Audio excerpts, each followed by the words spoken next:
मित्रों नमस्कार। Sanjay sir classes में आपका स्वागत है। आज हम टीजीटी पीजीटी से संबंधित और टेट सुपर टेट में आने वाले महत्वपूर्ण प्रश्नों पर चर्चा करेंगे, जो कि बहुत इंपॉर्टेंट क्वेश्चंस हैं। देखते हैं पहला प्रश्न।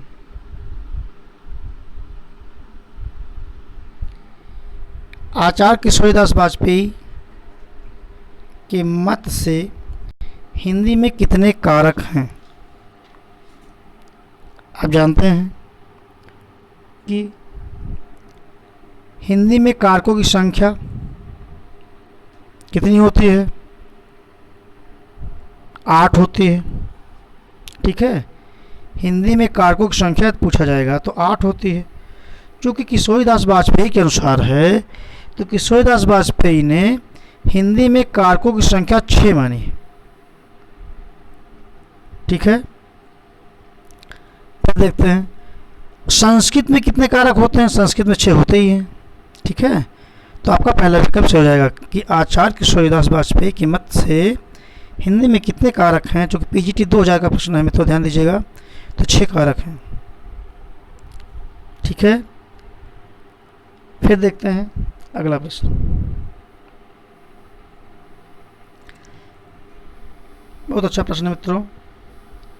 मेरे घर से आपका घर 5 किलोमीटर दूर है। इस वाक्य में घर से में कौन सा कारक है? पीजीटी 2003 का प्रश्न है। तो ये आप मत समझिए कि पीजीटी का है, टीजीटी का है, तो पीजीटी टीजीटी में ही आएगा और अन्य परीक्षाओं में नहीं आएगा। तो टेट सुपर टेट या वनडे परीक्षाओं में भी आने के प्रबल चांसेस हैं। हिंदी में जो एग्जाम्पल्स होते हैं लगभग वैसे ही होते हैं जो आपके टीजीटी पीजीटी या अन्य परीक्षाओं के ही हो सकते हैं।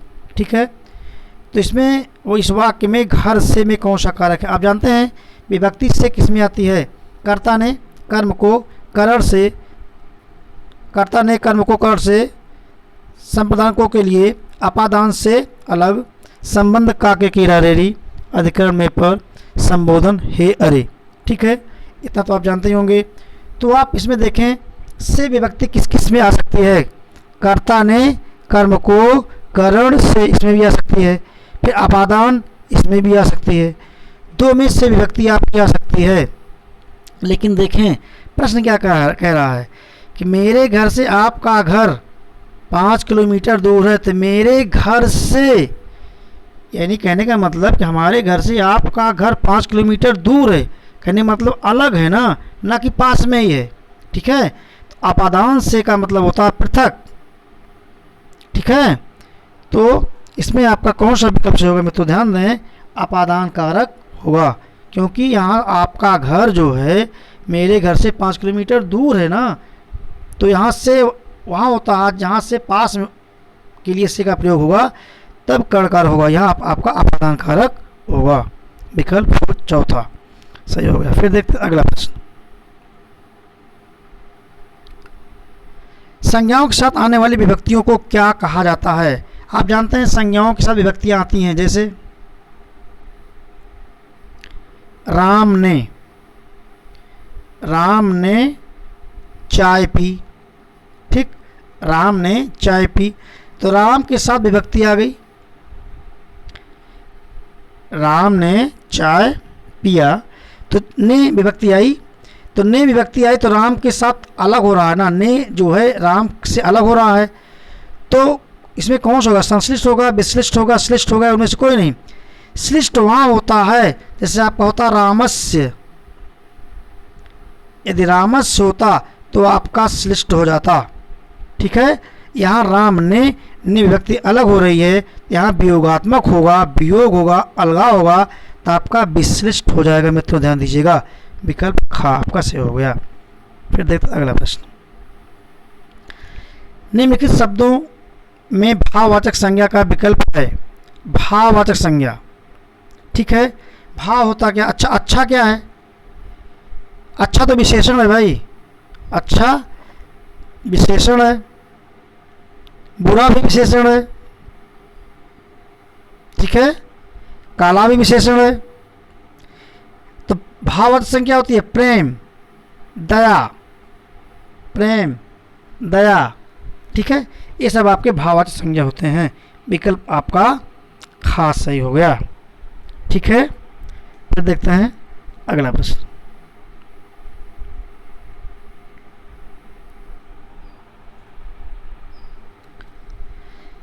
निम्नलिखित में से कौन सा अल्प विराम चिन्ह है? मित्रों ध्यान दीजिएगा, विराम से एक प्रश्न आपको निश्चित रूप से पेपर में मिलेगा।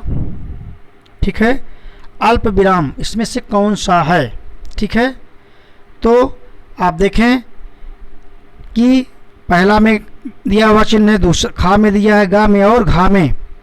तो आप जानते हैं कि विराम जो होते हैं आपके मुख्यतः 11-13 जो विराम होते हैं उसको आप ठीक से रट लीजिए। यहाँ से आपके प्रश्न हर बार टेट सुपर टेट और टीजीटी पीजीटी तो फिक्स है भैया, 1 नंबर। यहाँ टीजीटी पीजीटी में 1 नंबर तो फिक्स है, यहाँ से हर बार पूछा जाता है, ध्यान दीजिएगा। तो आप जानते हैं विराम में देखें, ये आपका पूर्ण विराम हो गया, ये आपका अल्प विराम हो गया, ये आपका अर्ध विराम हो गया। कहने का मतलब एक बिंदी ऊपर हल्का सा कामा अर्ध विराम होता है। अच्छा, अल्प विराम होता क्या है कि जिसमें विराम से कम समय लगे उसे अल्प विराम कहते हैं।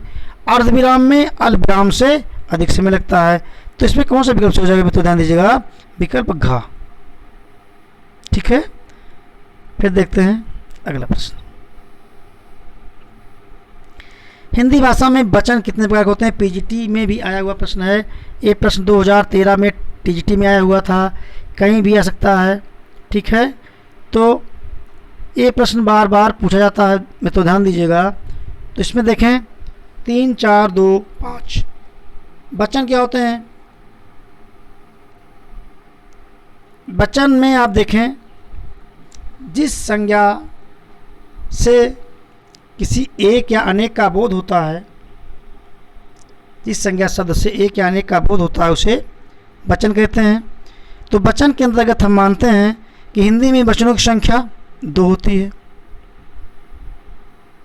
एक वचन और बहुवचन। संस्कृत में 3 होते हैं, एक वचन, द्विवचन और बहुवचन। विकल्प ग आपका सही हो गया। फिर चलते हैं अगले प्रश्न पर। ये आप मत सोचिएगा कि पीजीटी के प्रश्न उठाया गया है, ये टेट सुपर टेट के बहुत अच्छे रामबाण प्रश्न हैं, मैं तो ध्यान दीजिएगा। क्योंकि कोचिंग में ये सब संपृक्त, संयुक्त, युग्मक, ऐसे शब्द, द्वित्व, ऐसे शब्दों को बहुत कम पढ़ाया जाता है, मैं तो ध्यान दीजिएगा।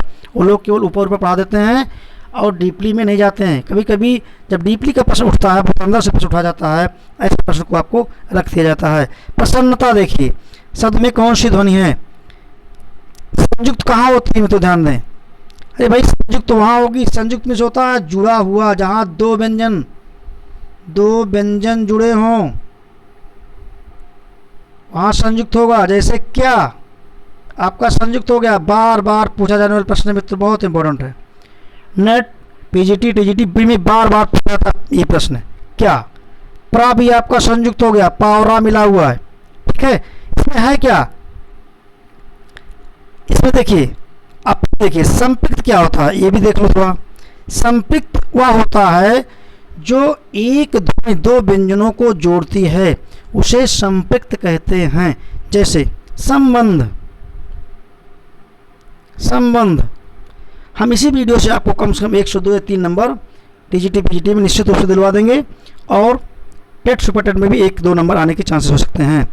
आप देखें, एक वर्ण 2 वर्णों को जोड़ रहा है, आधा माँ आधा ना, बा और था को जोड़ रहा है। जब एक वर्ण 2 व्यंजनों को जोड़े, ऐसे स्थिति में संपृक्त ध्वनियाँ होती हैं। ठीक है, युग्मक क्या होता है? युग्मक को हम द्वित्व भी कहते हैं। ठीक है, जब एक वर्ण 2 बार आ जाए, जैसे लड्डू, भाई लड्डू लोग बहुत सबसे शुद्ध माना जाता है, किसी भी चीज़ के लिए बहुत शुभ और शुद्ध माना जाता है। तो डा 2 बार आया है, ये आपका हो गया द्वित्व या युग्मक। ठीक है, तो इसमें देखें कि इसमें कौन सा होगा, इसमें ना 2 बार आया है, इसलिए आपका युग्मक ध्वनि होगा। ठीक है, अगले प्रश्न पर चलें। क्रिया के जिस रूप से कर्ता के अनुसार लिंग परिवर्तन नहीं होता है उसे क्या कहते हैं? वर्तमान कालिक रूप में, भूतकालिक रूप में, भविष्यकालिक रूप में, आज्ञार्थक रूप में। यहाँ से काल से प्रश्न, एक क्वेश्चन हर बार पीजीटी में आएगा, देख लीजिएगा। ठीक है, तो हम काल पढ़ाएंगे तो काल को हम विस्तार से आपके को अध्ययन कराएंगे कि काल वर्तमान में कितने प्रकार का होता है, भूत में कितने होता है, भविष्य में कितने होता है। वर्तमान में 5, भूत में 6, भविष्य में 3 प्रकार के काल होते हैं, तो ध्यान दीजिएगा। ठीक है, फिर देखें, क्रिया के जिस रूप से कर्ता के साथ लिंग परिवर्तन नहीं होता है उसे क्या कहते हैं। हम जानते हैं कि वर्तमान काल में कोई आ रहा है, आ रही है, तो लिंग परिवर्तन हुआ, बिल्कुल हुआ। कोई आएगा, आई थी, लिंग परिवर्तन आएगा, जाएगा, जाएगी, भविष्य काल में जाएगा, तब भी लिंग परिवर्तन हुआ।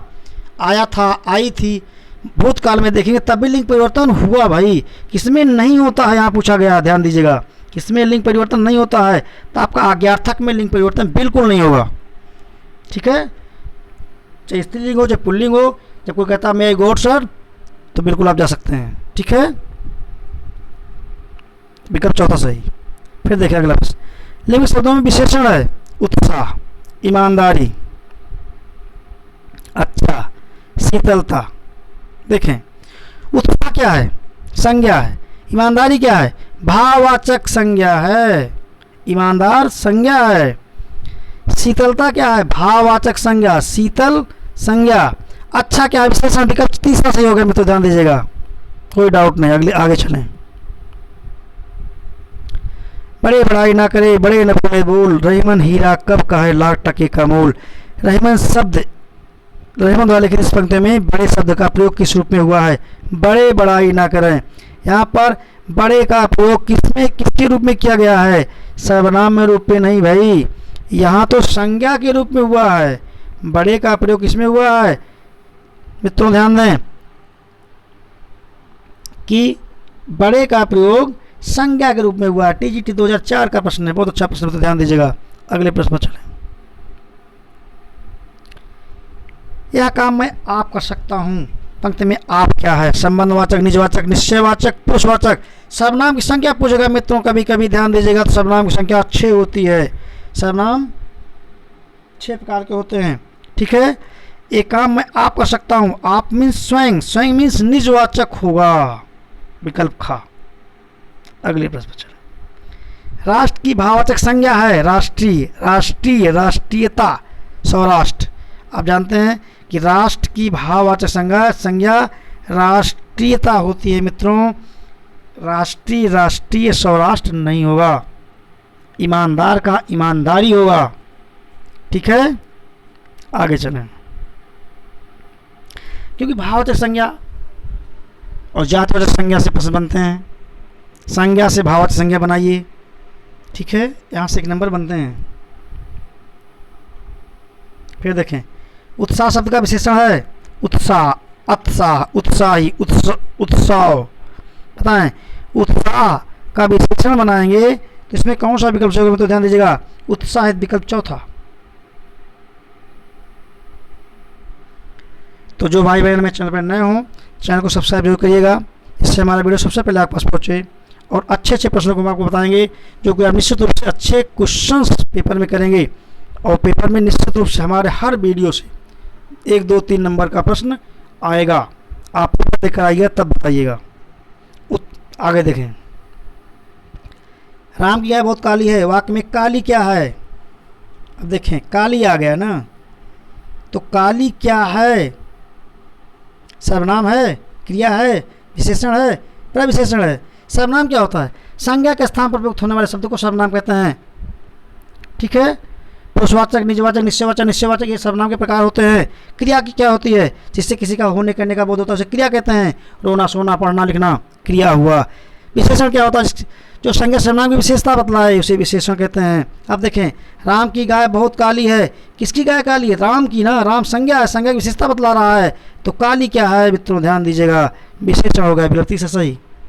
फिर देखें, अगर प्रविशेषण की बात आए तब क्या करेंगे भाई, क्योंकि हम पढ़ाते हैं तो बहुत ये प्रयास करते हैं कि पूरा मैटर आपको समझा दें, जिससे कहीं से प्रश्न बने आप आसानी से कर लें।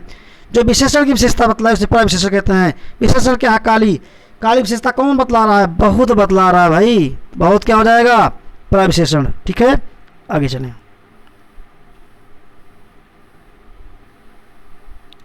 निम्नलिखित वाक्यों में क्रिया विशेषण युक्त वाक्य है, क्रिया विशेषण युक्त। मैं कल नहीं जाऊंगा है तो भाई भाववाचक संज्ञा हो गई, भाववाचक। मैं कल नहीं जाऊंगा। कर्तवाच कर्मवाच भाववाच, ये आपका भाववाच हो गया। लड़का रोते रोते घर पहुंचा, क्रिया की विशेषता बतला रहा है। कहाँ? रोते रोते घर पहुंचा। पहुंचा भी क्रिया है। पहुंचना, पहुंचा मीन्स पहुंचना भाई, पहुंचना क्रिया है। क्रिया की विशेषता क्या बतला रहा है? रोते रोते। जब अब पूछा क्या गया लिखित वाक्य में, क्रिया विशेषण युक्त तो कौन सा वाक्य है? तो भाई क्रिया विशेषण युक्त यही वाक्य है। लड़का रोते रोते घर पहुंचा। टीजीटी 2010 का प्रश्न में तो ध्यान दीजिएगा, तो जरूरी नहीं है टीजीटी में ही आए, टेट सुपर टेट में भी आ सकता है, एनबीएस केबीएस में भी आ सकता है, और नेट जेआरएफ हायर एजुकेशन में आने वाली असिस्टेंट प्रोफेसर के 39 पद आने वाले हैं, उसमें भी आ सकते हैं। तो जो भाई बहन हम चैनल पर नए हों, चैनल को जो सब्सक्राइब करें, वीडियो को लाइक शेयर भी करें। धन्यवाद।